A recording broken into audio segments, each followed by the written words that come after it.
So hello everyone, कैसे हैं आप लोग? उम्मीद है अच्छे होंगे। तो हमने रिफ्लेक्शन कर लिए थे, रिफ्रैक्शन समझे थे, उसके लॉस किए थे। आज बहुत इंपॉर्टेंट टॉपिक होने वाला है which is refractive index of medium. Refractive index of medium, इसको हम डिस्कस करने वाले हैं कि ये होता क्या है। इसके बारे में छोटा सा इंट्रोडक्शन हमने पढ़ा था आपके लॉज ऑफ रिफ्रैक्शन के सेकंड पार्ट में। लॉज ऑफ रिफ्रैक्शन का जो सेकंड रूल था, वहां पर कंक्लूजन आता था कि mu that is equal to sine i by sine r. जैसे ये कोई प्लेन सरफेस है ना, ये लाइट रे इंसिडेंट हुई, ये नॉर्मल है और ये रिफ्रैक्ट हो गई। ऊपर बता सकते हो कौन सा मीडियम होगा? ऊपर डेंसर है और नीचे रेयर है, तभी तो अवे टू द नॉर्मल गई है। ये एंगल आई और ये वाला एंगल आर। ठीक है, सो यहाँ पर क्या है, आई टू आर। तो ये जो sine i by sine r आता है, बट यहाँ तो दो मीडियम है। देखो, एक है डेंसर और एक है रेयर। तो ये किसका रिफ्रैक्टिव इंडेक्स है, पहले वाले का कि दूसरे वाले का? ये भी मैं समझाने वाला हूँ आपको। दो तरीके के रिफ्रैक्टिव इंडेक्स होते हैं। एक होता है आपका एब्सोलूट, उसकी डिपेंडेंसी भी देखेंगे किन की चीजों पर होती है।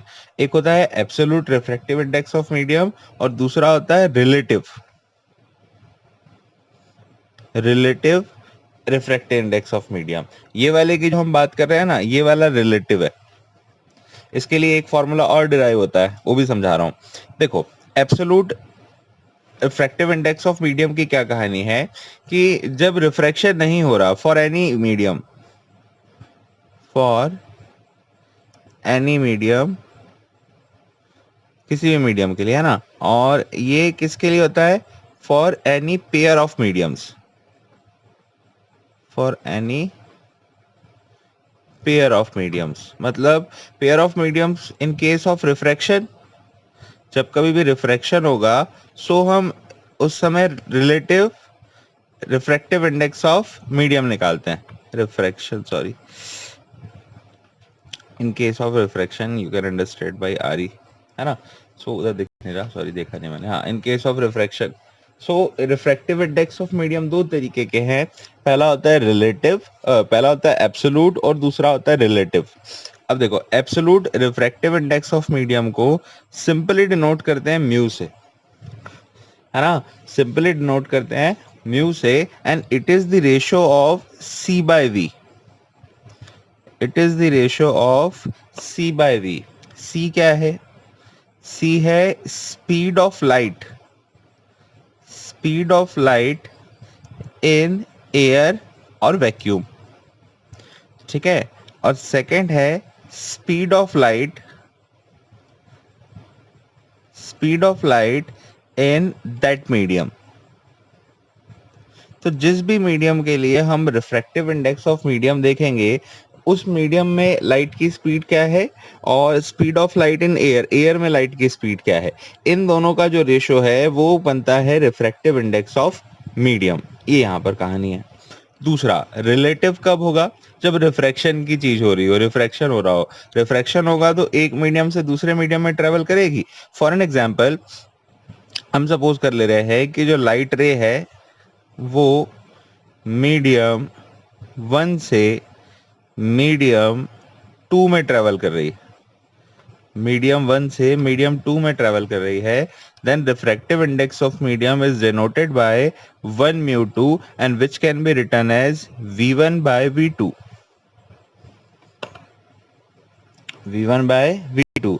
मतलब अगर सपोज कर लो कोई लाइट रे है, वो फर्स्ट मीडियम से सेकंड मीडियम में ट्रेवल कर रही है, तो उसके लिए रिफ्रैक्टिव इंडेक्स ऑफ मीडियम को हम डिनोट करेंगे 1 म्यू 2 से, और ये रेशियो होगा v1 बाय v2 से। अच्छा, ये जो हमारा रूल आया था ना, इसका ना मैं बताना भूल गया था पुराने लेक्चर में, इसको स्नेल्स लॉ भी बोलते हैं।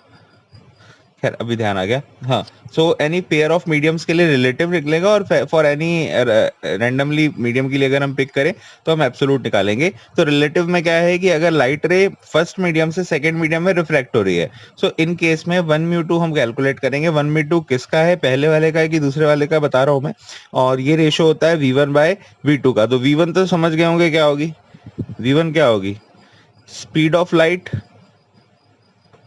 इन व्हाट, फर्स्ट मीडियम, और ये होगा speed of light in second medium.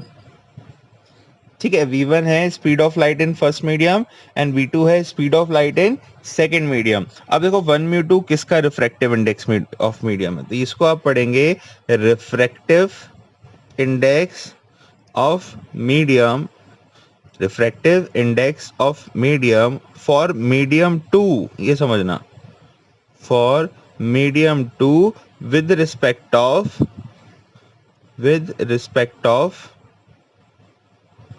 या with respect to first medium to medium 1। काफी सारा कंफ्यूजन होता है, इसलिए बहुत सारा देखते चलो, अभी तो समझना बाकी है, अभी तो इसकी डिपेंडेंसी भी देखने, वो फैक्टर्स भी देखने जो इसको मतलब इफेक्ट करेंगे, तो उनके ऊपर भी हमको बात करनी है। खैर, सो रिफ्रैक्टिव इंडेक्स ऑफ मीडियम को हम अगर डिफाइन करना चाहे, है ना, सो ये तो हम यहाँ से भी कर सकते हैं, यहाँ से भी कर सकते हैं और यहाँ से भी कर सकते हैं, तो हम इजीली इससे डिफाइन कर सकते हैं the ratio of sine of angle of incident to the sine of angle of refraction is called refractive index of medium। ये कितने टाइप का होता है, दो टाइप का, एब्सोल्यूट एंड रिलेटिव। एब्सोल्यूट हम किसी भी मीडियम के लिए रैंडमली निकाल सकते हैं। ये किस किस का रेशियो है, it is the ratio of speed of light in air to the speed of light in that medium and denoted by mu. And relative refractive index of medium की बात करेंगे तो ये किसके लिए निकलता है, for any pair of mediums in case of refraction. जब मीडियम 1 से लाइट रे मीडियम 2 में ट्रेवल कर रही है तो रिफ्रैक्टिव इंडेक्स ऑफ मीडियम को शो करेंगे 1 म्यू 2 से, and it is the ratio of v1 by v2। So v1 क्या होगा, speed of light in first medium, and v2 क्या होगा, speed of light in second medium. 1 mu 2 जो है वो ये सेकंड वाले का रिफ्रैक्टिव इंडेक्स ऑफ मीडियम है, फर्स्ट वाले का नहीं है। फर्स्ट से लाइट रे कहाँ जा रही है, सेकेंड वाले में, तो ये है refractive index of medium for medium 2 with respect to medium 1। जैसे यहाँ से डेंसर टू रेयर जा रही है, तो ये वाला जो रिफ्रैक्टिव इंडेक्स ऑफ मीडियम है ये रेयरर का है, और वो भी किसके रिस्पेक्ट में, डेंसर। सो ये इसके पीछे के लॉजिस्टिक्स है। यहां से एक रूल और आता है रिवर्सिबिलिटी का, reversibility of light, law of reversibility of light.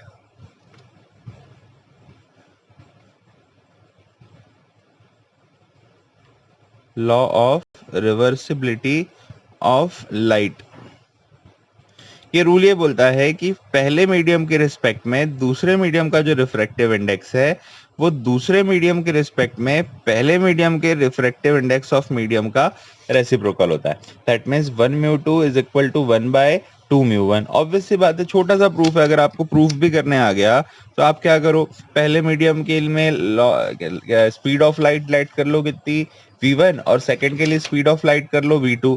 1 mu 2 की वैल्यू कितनी आ जानी है, v1 बाय v2, है ना। और अगर RHS देख लो तो 1 बाय कितना है, 2 mu 1। That means 1 by 2 mu 1 को कैसे लिखोगे, v2 बाय v1, इसको सिंप्लीफाइड करके लिखोगे तो v1 by v2। That is law of reversibility of light, है ना, जिसको आप वर्ड्स में यहाँ पर डिफाइन कर सकते हो। बेसिकली आपको अंडरस्टूड करना इंपॉर्टेंट है। देन अब हम आते हैं फैक्टर्स अफेक्टिंग म्यू, जो फैक्टर्स हैं जो म्यू को अफेक्ट करते हैं, factors affecting mu, or you can say the factors those for which mu is dependent on। so उनके ऊपर बात कर लेते हैं कि वो कौन कौन से फैक्टर्स हैं। सो अगर आपको फॉर्मूला क्लियर हो गया होगा तो आप फैक्टर्स पे चल पाएंगे, अनलेस आपको दिक्कत आने वाली है। सो मैं आपको कुछ चीजें बताता हूँ, देखना। फैक्टर्स अफेक्टिंग म्यू के ऊपर बात कर लेते हैं, है ना। तो रिफ्रैक्टिव इंडेक्स ऑफ मीडियम किस किस का रेशियो है, इंसिडेंट एंगल का साइन और रिफ्रैक्टिव इंडेक्स के साइन का रेशियो म्यू। दो टाइप, एब्सोल्यूट और रिलेटिव। एब्सोल्यूट में देखें तो c by v, speed of light in air, speed of light in that medium. Absolute for any pair of mediums, medium 1 से medium 2 में travel कर रही है तो मीडियम 1 में उसकी स्पीड का रेशियो मीडियम 2 में लाइट की स्पीड के रेशियो से निकाल लेते हैं, तो refractive index of second medium निकलता है with respect to first medium. और ये law of reversibility of light तो बहुत सिंपल है कि फर्स्ट के रिस्पेक्ट में सेकंड का रिफ्रैक्टिव इंडेक्स, सेकंड के रिस्पेक्ट में फर्स्ट के रिफ्रैक्टिव इंडेक्स का रेसिप्रोकल होगा। फैक्टर्स अफेक्टिंग म्यू, सबसे पहला वेलोसिटी, और you can write speed of light in that medium.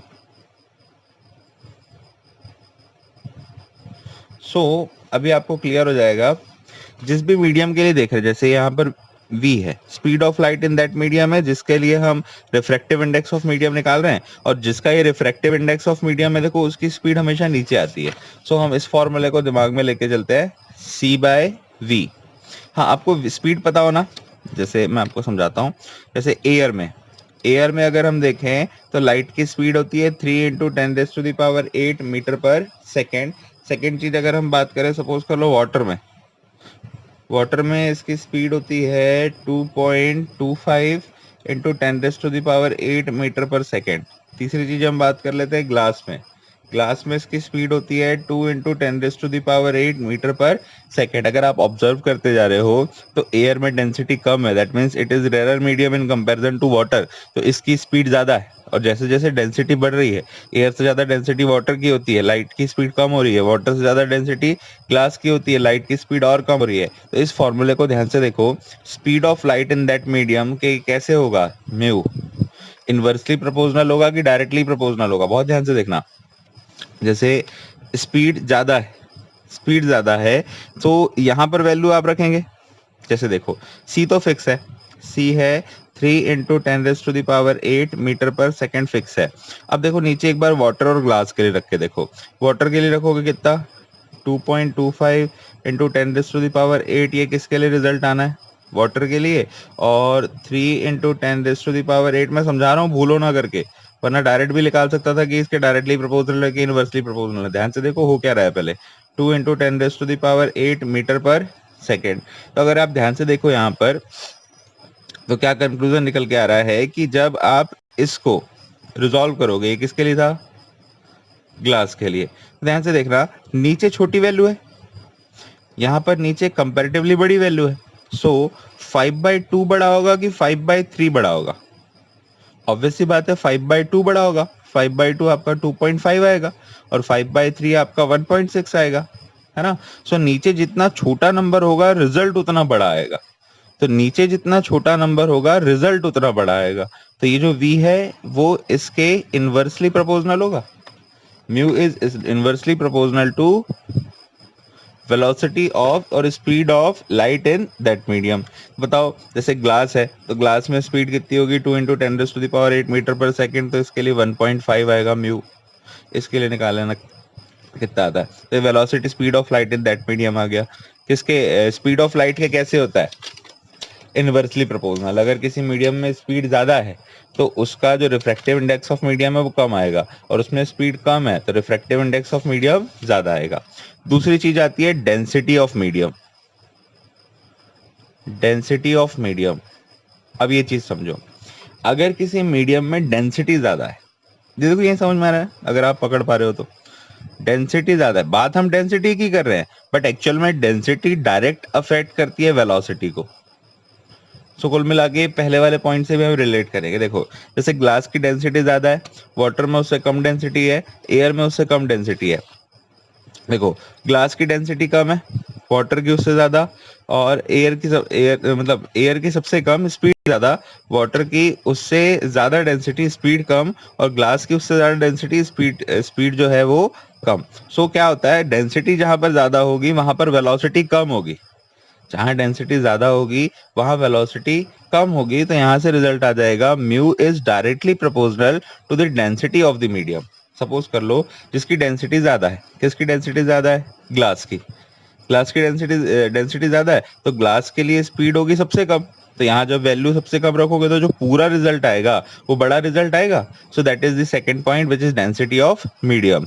Now come to the third point which is temperature of medium,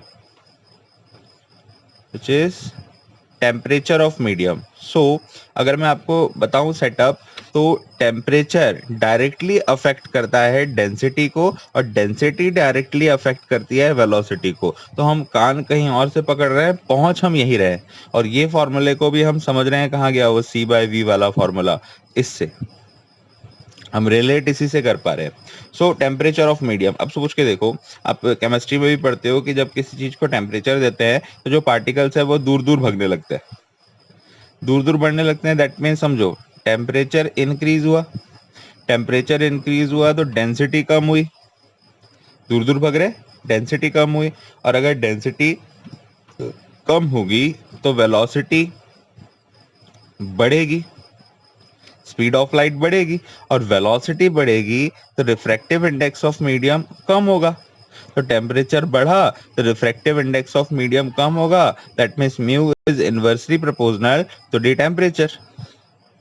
mu is inversely proportional to the temperature, that is the third point. Now come to the fourth, which is colour of light. ये थोड़ा सा अलग special point है। तो आपने VIBGYOR पढ़ा होगा।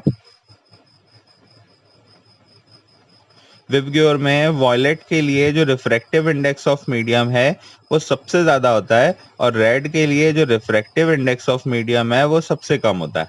ये डिसेंडिंग ऑर्डर में होता है, सबसे ज्यादा refractive index of medium violet के लिए, और सबसे कम refractive index of medium red colour के लिए। तो ये 4 डिपेंडेंसी फैक्टर है, इनका रिलेशन भी इन्हीं से ही है। सो ये 4 चीजें आपको पता होना किन किन चीजों पर ये डिपेंड करता है और क्या रिफ्रैक्टिव इंडेक्स ऑफ मीडियम है। ठीक है। सो हम जो अगला टॉपिक जो पढ़ेंगे उसमें क्रिटिकल एंगल और टोटल इंटरनल रिफ्रैक्शन की बात करेंगे, और वहीं से फिर रिलेशन एस्टेब्लिश करेंगे रिफ्रैक्टिव इंडेक्स ऑफ मीडियम और क्रिटिकल एंगल में। मैं अभी आपको लास्ट में एक टेबल प्रोवाइड करा दूंगा, मे बी देखते हैं उस टेबल में सारे जो अलग अलग चीजें हैं उनके रिफ्रैक्टिव इंडेक्स ऑफ मीडियम होंगे, वो आप याद कर लेना क्योंकि वो ऑब्जेक्टिव में आ जाते हैं। ठीक है। सो इनको नोट डाउन करें। डेफिनेशंस क्या क्या आपको लिखनी है। Refractive index of medium, Snell law, absolute refractive index of medium, relative refractive index of medium, law of reversibility of light and factor affecting mu. So ये 4 चीजें हैं। तो अब देखते हैं इसको बाकी नेक्स्ट लेक्चर में। ठीक है, टिल देन।